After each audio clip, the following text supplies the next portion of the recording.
we're taking on these projects ourselves. So I've noticed a lot of times that the higher end items make it a little easier to install, or even something like a grout that's pre-mixed rather than mixing it yourself. You can spend a little bit more and have that done. Those type of shortcuts do help us in the long run, the time saver, and just make it a little bit easier.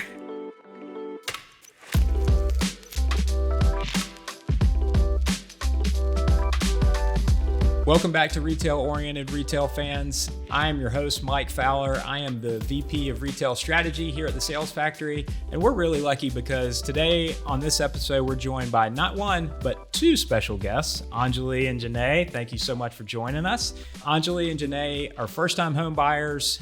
They're engaging in some DIY projects on their houses right now. We're going to hear a lot about that. It's an interesting time because for the first time in the history of our country, millennials are now outpacing any other generation in home ownership. So we want to hear from them what they're interested in, how their retail shopping experience is going, how their DIY projects are going, et cetera. So it's going to be an interesting episode. Guys, thank you so much for joining us. Of course. Thank you for having us. Anjali, to start us off, kind of tell us a little bit about your current situation. First time house, what projects are you going after? Just kind of give us a little bit of your background here on this. Sure. So we bought our house about 7 years ago. And since then, we've done smaller projects, retiling the bathroom floor, replacing hardwood in the main living spaces. Right now, what we're doing is renovating the kitchen all on our own with a little bit of help. But yes, it's a big project that we planned for about a year or two now.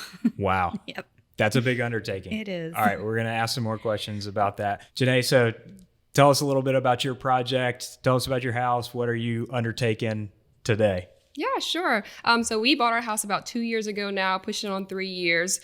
We've done small projects here and there. The biggest project that we have undertaken, which we're still doing a little bit, is painting our entire house, right?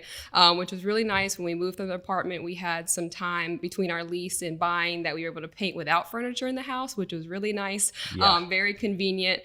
So that was just a big undertaking in itself. But right now we're kind of working on some of the other big areas like our basement. We would love to refresh our ceiling. So that's definitely coming up in the near future. A lot of first-time home buyers, millennial, younger buyers, they're now buying older homes. So we're seeing this as a trend across home purchases where they're buying older houses that have got some fixer-upper projects. When you purchased your home, did you feel like there is a huge list of projects that you wanted to tackle? Or did it kind of start small and start to escalate and grow as you got into your home and started to uncover these are all the things that I wanted to do? Anjali, have you experienced any of that? No, absolutely. In the beginning, it was the small things, such as let's paint this wall or, touch up this area. The bathroom tiles came in first, and then slowly started adding. That list grew longer and longer. It came to installing new ceiling fans and lighting, and now we're at the kitchen phase. So it kind of grew and evolved. Also trends too. We were looking at what was going on now, trying to update the older features of the house and make it more in style, I guess. Yeah, that's interesting. As you are there, trends are changing, projects that you're wanting to tackle are changing, and it evolves and it tends to grow, right? I know for me, it's always been it's never done type of thing. It's always something, there's always something to work on. Oh, for sure. And also it depends on your lifestyle too. When we first purchased the house, our children were younger, and so certain projects weren't so important, but now that they're older, other projects we put in, such as we had a bonus room, which was carpeted. We don't need the carpet anymore. We took it out and put hardwood floors in since the kids were a little bit bigger, seeing crayon stains or marker stains wasn't a concern anymore. So we evolve, our lifestyle changes. So the house changes with us. Yeah. And work from home has kind of evolved during that time frame as well. So when you were purchasing your home and kind of thinking about projects, was a space in the house to work from part of that consideration? Janae, did you guys think through that? Not at the time. So I was completely in office at the time 2 years ago. I definitely didn't think I was going to transform my bonus room into an office space, but I do enjoy it. I do love it now. It's kind of my own personal office myself. My husband has his own room because we do not have kids right now. So we are kind of taking advantage of the space, kind of having our own personal spaces currently with the bonus rooms. And of course, with our dogs, they have their own space too. So it's been kind of nice just to see how our house has evolved to our liking because as far as previous owners, they did have kids. So that was the biggest move for our biggest project with painting, with all of our rooms being different colors of green and purple and pink and things like that. So we definitely just had to switch it over to our lifestyle. It's interesting. And now we're all spending more time in our homes, it seems like, with work from home. So making it our own is really important because it's what, we were spending so much time there, whereas we used to spend all of our time in the office and be at home in the evenings and stuff. So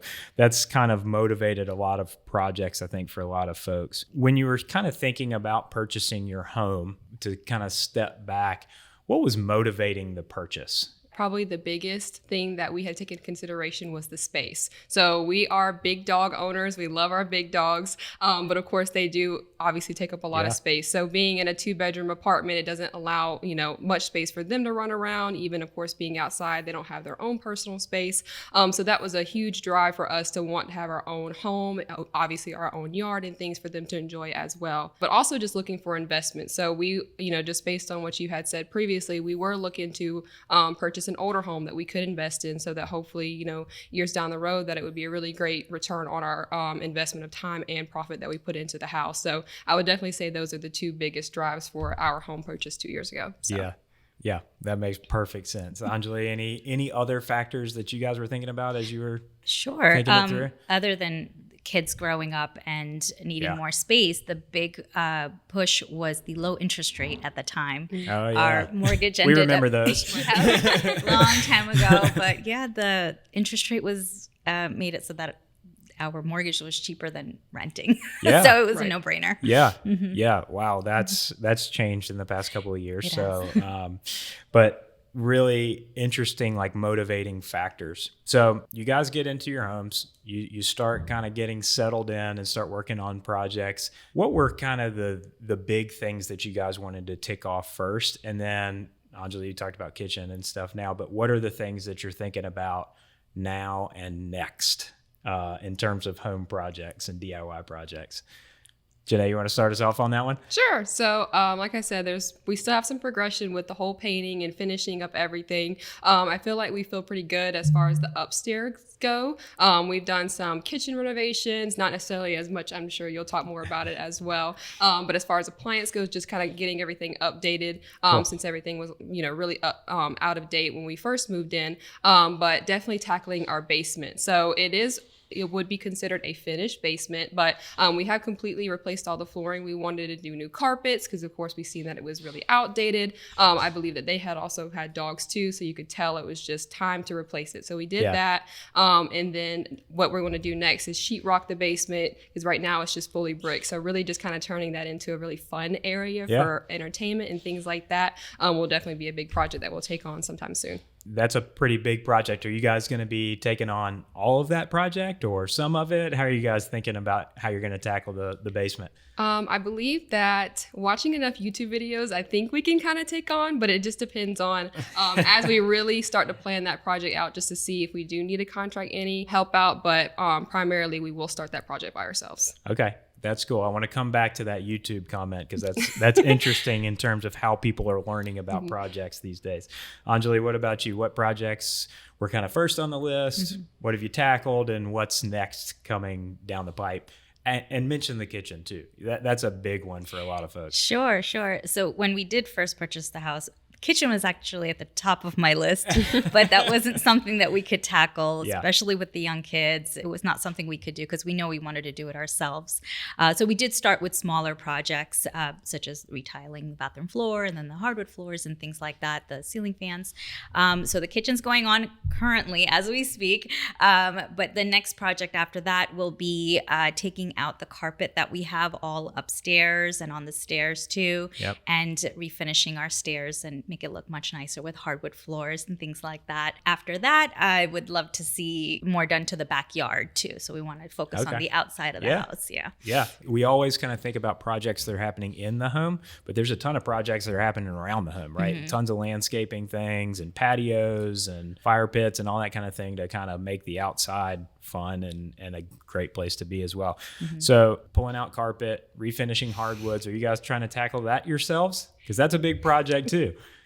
I think at this point we can create our own YouTube channel with everything that we've done, but yes, we will be doing it ourselves as well. Wow. So these families are tackling some pretty big projects, guys. If you're talking about refinishing a basement, pulling out carpet, refinishing hardwood floors, doing kitchens and stuff like that, y'all are taking on some big things. I probably need to call you up whenever. I know. You might want to start collaborating and sharing some ideas here.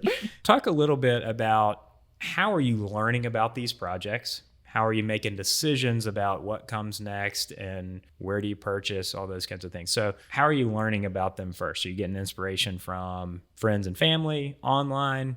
What's kind of driving these projects? Anjali, you want to talk a little bit about that? Sure. For us, it's about our needs. What do we need right now? Obviously, the kitchen was something we needed earlier on, but now we're at that point that we have that confidence to do it. The inspiration came from walking into the stores and seeing what's out there, a little bit of research online, also visiting newer homes to see what's trending. Yeah. That also helped a lot. My style is more of timeless. I want something that's going to look good for the next 15, 20 years and not just in the now. So that's kind of how we've been learning. Now, the actual process of it, we watched a lot of YouTube videos and the best was being able to talk to professionals, which isn't as easy as it sounds, talking to people in the stores or even designers. If we meet a kitchen designer, that we're able to talk to them about, hey, what do you think? How do you do this? What's easier to use? And those type of questions come up as through our journey. Yeah. When you are talking to designers or contractors or pros, do you ever engage with them online, like social media type thing? Or is it all like, hey, happen to be standing next to this person at a cookout or in the store or whatever and kind of chat with them and pick their brain that way? Or is it both?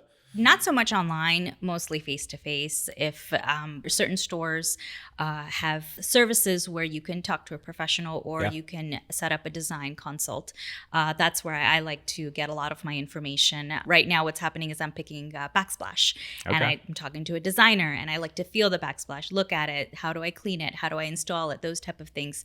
Actually being able to face-to-face talk to someone is more valuable for me. That's how I learn. And you're doing that in the store?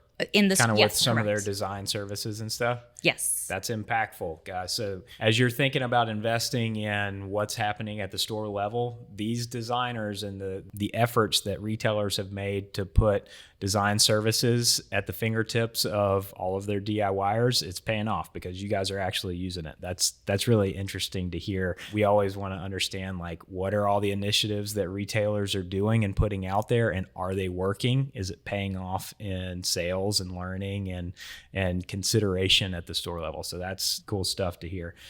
Janae, how about you in terms of inspiration and where the needs and the drivers are coming for some of these projects? Yeah, so I would probably have to second just some of the things that Anjali talked about as far as some of the trends being more timeless than it is just right now. Just personally for my family, it sounds like for yours as well, that just seems like a waste of money, right? So we want our investments to really pay off in the long run so that we're not constantly changing something every single year, right? So that would kind of just be a waste of time and money. As far as inspiration goes, I feel like when we first started our projects about 2 years ago, when we first had our home, social media was big. I mean, TikTok when COVID came about was huge. So there was a TikTok for every single DIY project, something small or big. Again, YouTube there's a YouTube video for honestly every single thing. So at that point, we can definitely teach ourselves just by watching all the videos and things on social media. So those have been really great resources for us just to learn new things, but also from our neighbors. So in our neighborhood, we do have some older homes. Of course, like I said, we did purchase an older home, but we have a lot of younger families. So they're doing a lot of outside work and inside work. So it's been nice just to be able to talk to people that have similar home styles to us, so that it really gives us a good idea on what projects are realistic for our homes. One of our very future big projects is to change the siding on our house. So our neighbor in front of us just did it, and I love love the style that they did. So we've been talking a little bit about talking with them a little bit about their project. So hopefully in the future, maybe that can be something for us too. That's cool. See an inspiration directly across the street or next door. Literally. That's always a good one. I have a question for you on that. So you mentioned kind of social media and seeing all this stuff, and there's a TikTok for every project. Do y'all's algorithms now feed you home projects, or is it other passion things? Because I will speak personally and say my wife, she fusses at me when I change the algorithm from like home decor and design stuff and Architectural Digest, which is what she wants the YouTube channel to give us, to bicycle stuff, which is what I want the YouTube channel to give us. And she's like, you are messing up the algorithm. It's not like showing me all my home decor things anymore. So do y'all give you what you're looking for? Is it all for the home most projects? Part, I think home in general, between cooking is just a really big passion for me. But again, that just goes into kitchen projects and then other home projects. So, but yes, I will fuss at my husband if he starts to look at different dog videos and you know, all of his other interests. I'm like, I need my home video. So I completely understand your wife's frustrations.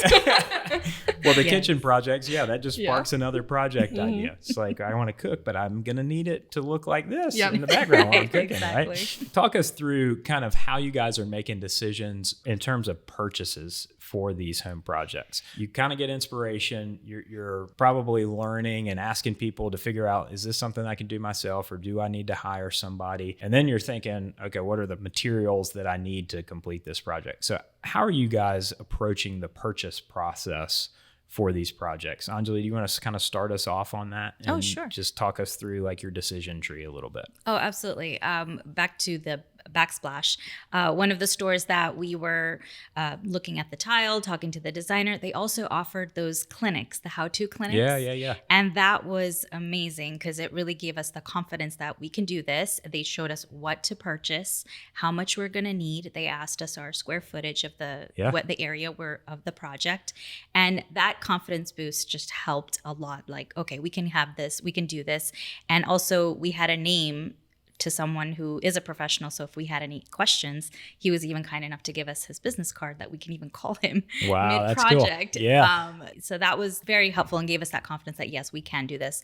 Also, to give ourselves enough time, this might not be a weekend project. It might take several more days. So just to be realistic with that, that helped give us enough time to work on the project, not feel rushed. Yeah. Mm-hmm. So when you went through that project, did you kind of make all of the purchases with this one retailer because everything was, soup to nuts, all right there for you in terms of learning, purchasing, and then assistance and customer support if it's needed?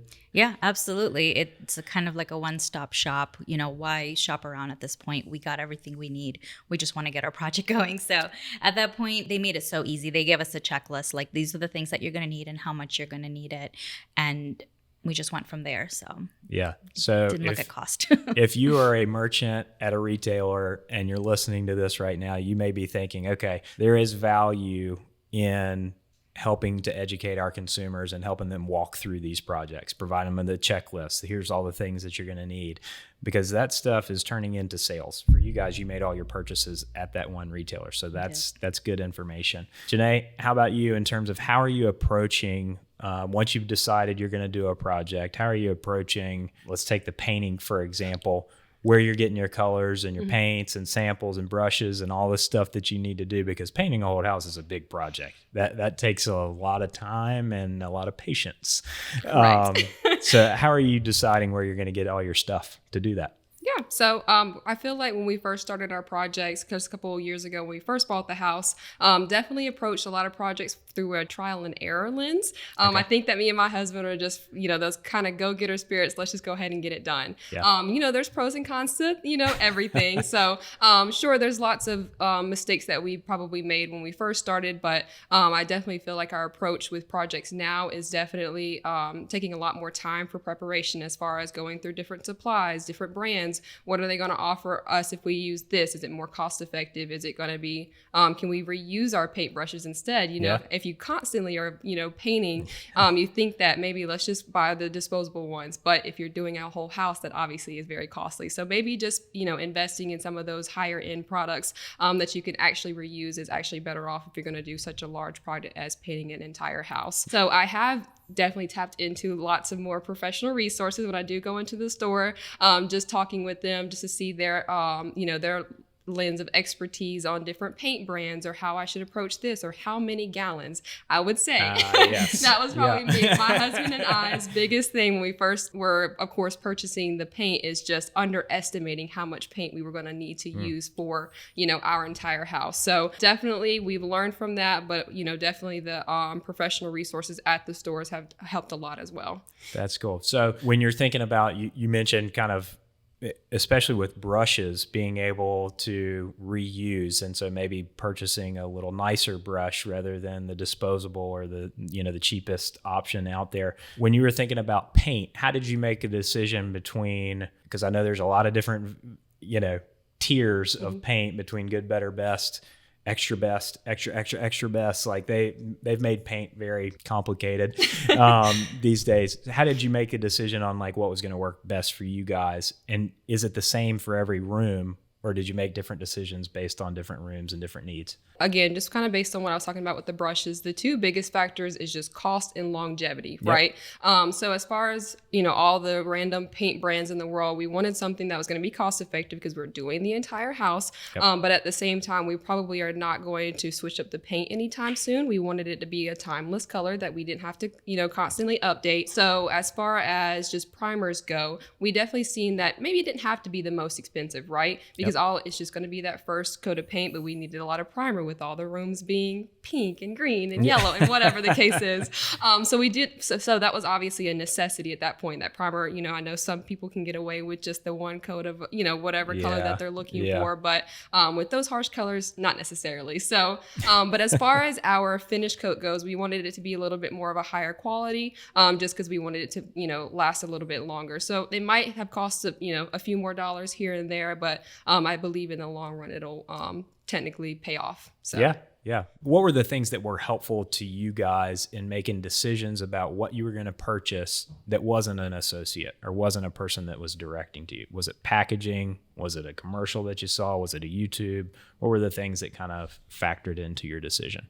I would have to say display in the store was super helpful. Having photos on the packaging about how the product will look once installed. I'm just thinking of one, recess lights that we installed. They had a how-to instruction. Another one I really like is a QR code, which directed me to videos on how to install. And the videos were quick and easy. It wasn't, no fluff, things like that. But I would have to say reviews too. So once we would look at it, I was able to look up reviews right there in the store and see, okay, what do other people say about this? Is it easy to install?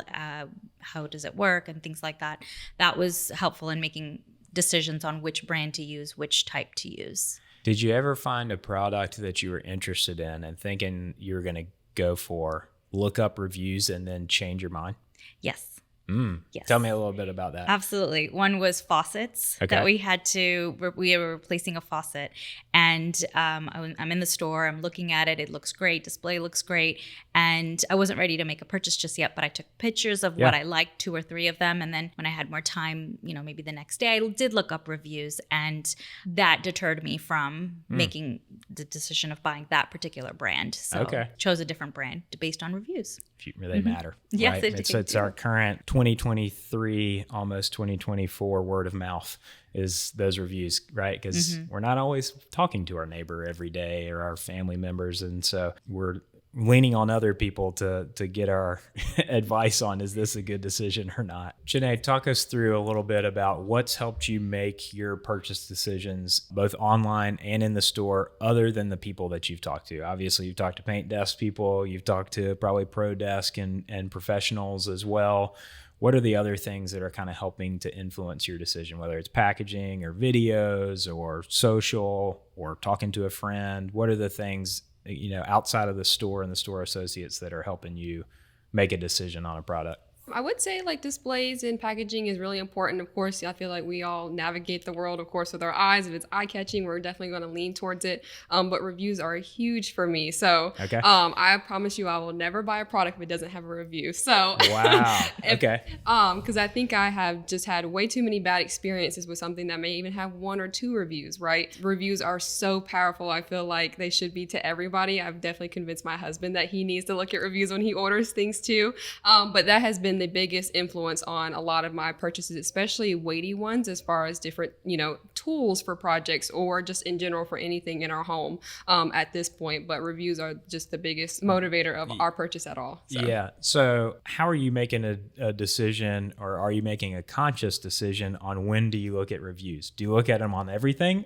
Or is it like, is there a threshold or a comfort level of a project or a brand that kind of triggers, I'm going to look at some reviews on this? Have you thought about that at all?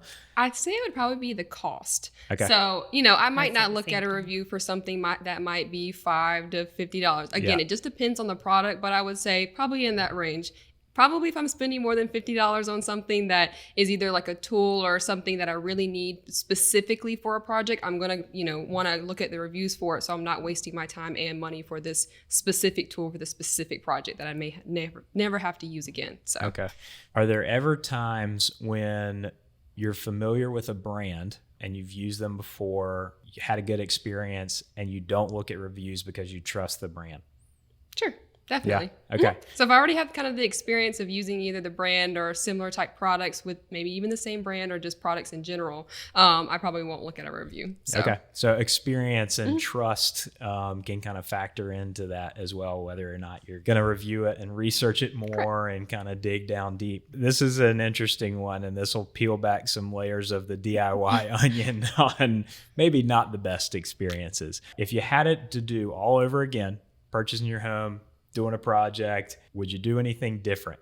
And kind of talk us through that. Janae, you want to talk us through that one first? Yeah, probably plenty. I would. As far as having the home, I love it. I love being able just to have a space that I call my own to do the projects and things like that. But like I said earlier, definitely just taking a little bit more time to prepare some of those big projects, just to kind of count out all the costs, definitely the time, the effort that goes into the project, so you're not getting burnt out doing the projects too soon or too fast, would probably be the biggest things that I would want to revisit if I had to do it all over again. I'm going to put you on the spot, and I'm going to ask you, was there one project that you look back on and you're like, I would either not do that or I want to do it a different way?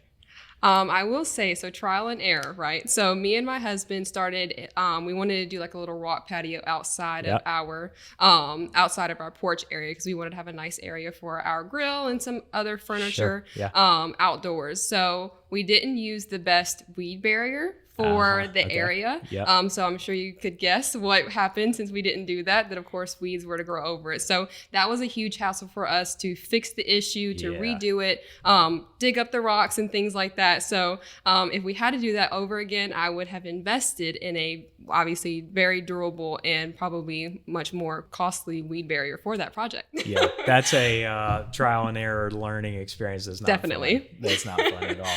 Anjali, what about you? Were there any projects or anything that you look back on and you're like, I would do that different, or I want to do that one over? Yes, we had installed those custom cabinets in the closets. Yeah. Okay. Like, I guess they're called closet organizers. Yeah.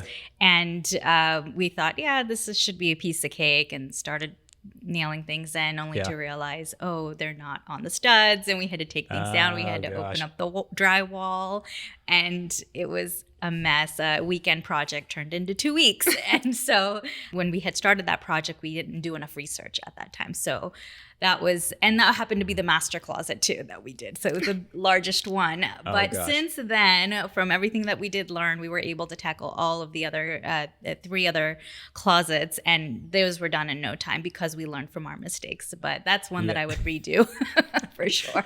It sounds like you both could have a YouTube channel for doing all these projects. You guys would be stars on that, I'm sure. Have you guys found that when you're approaching a project, the trial and error and the bad experiences have given you guys a little bit of a process for how you approach research and everything? Is that changed over time, or is it different by different projects? Yeah, I guess so. It just depends. Like I said, I mean, cost is a huge thing for, I guess, for any project, but I would say that we probably don't go with always the cheapest option, right? I mean, you're buying your first home, you think that everything is great and glory, the packaging might be great, right? So you can't always just look at it from the outside. You need to do a little bit more research about the product or the tools that you're going to use, see how long they're going to last, and things like that. So it has definitely taught us to just take some more time to do our research for the specific things that we're purchasing for the project, of course. Yeah, I just wanted to add to that. One of the things that I learned is that we're taking on these projects ourselves. So it's okay to, instead of buying the most affordable tools or material, we can go a little bit more higher end, because yes, we're doing it ourselves. And I've noticed a lot of times that the higher end items make it a little easier to install, or even something like a grout that's pre-mixed rather than mixing it yourself. You can spend a little bit more and have that done. Those type of shortcuts do help us in the long run, the time saver, and just make it a little bit easier. Yeah. Right. Yeah. Sometimes easier makes the outcome a little bit better too, right? So you're not fussing with grout or whatever, and then you've got different mixture.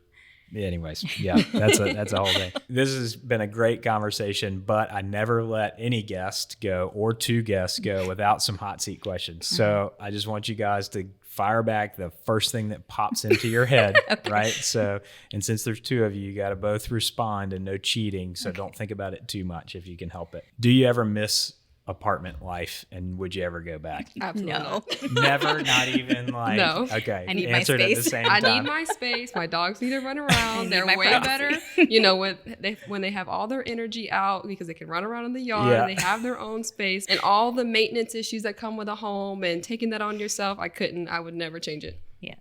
Never change it. I agree. All right. That's good. That's going to motivate more people to do it. If money were no object, what would be the project that you would want to tackle? Like, what's the next renovation that you guys would want to do? You want to go first? Sure. So, like I mentioned earlier, with our neighbors changing the outside of their home, we have a very similar style. So right now we have the I believe it's called a vinyl cedar shake on the outside. So it's like half brick in that. So in all, I love a brick house. I'd love for it to be all brick, but I'm not sure if, behind the siding it gives to that. But I would love to switch it over to, I think it's like the brick and mortar siding. Instead, it looks a little bit more modern, looks a little bit more updated. So I would love to do that sometime soon. Okay, cool. Like the neighbors are doing. Yeah, I think it's good. If money was no object, then I would build a new house. Oh, Tear it down and start over. That's a big DIY Yeah, project. right. That I will not be doing ourselves. We will contract that out, but yes. Okay, cool. Same place, just start over? Exactly. Wow. All right, cool. One trend that you will be happy to see the back of that you don't want to see anymore, that you want to go away. What's the trend that you just don't like? The all white everything.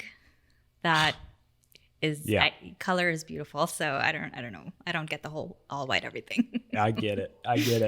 I have to say popcorn ceilings. I know that it's in many homes, and I know that there's a lot of, obviously newer homes that are not having that for obvious reasons. Sure. But we have one more room. Oh no. And it will be done away with at some point. But I just can't stand it. It's just not the look. Well, you're doing it. You're making that trend go away. Good. One room at a time. That's awesome. And I understand both of those, because we've got some popcorn ceilings, got rid of those. And then my wife is on the same page, the all white and black, like modern boxes. She just isn't into it. She's like, that's going to go out of style. I just want timeless, like you guys like, right? Because it's a better investment, because it'll last longer. Well, thank you guys so much for joining. This was an absolute pleasure of a conversation. Thank you for having us. Thanks.